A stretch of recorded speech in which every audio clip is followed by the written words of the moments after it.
इंसान जाता कहाँ है महाराज जी मरने के बाद? अगर पाप कर्म हुआ तो नरक जाता है, पुण्य कर्म हुआ तो स्वर्ग जाता है।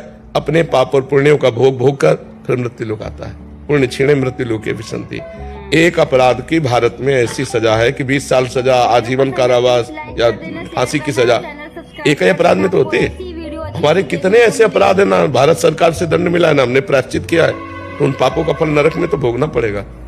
अगर नरक में नहीं भोगना है तो अभी नाम जप कर लो, भगवान का आश्रय लेकर के उन पापों को नष्ट कर दो, नहीं तो तुम्हें नष्ट कर देंगे। तो कहो एक कल्प रहना पड़े नरक में। ऐसे जो हमने पाप किए हैं उसका हम यहाँ भुगतान कर सकते हैं महाराज जी, कि हमें जाना ना पड़े नरक? हाँ बिल्कुल कर सकते हैं, बिल्कुल कर सकते हैं।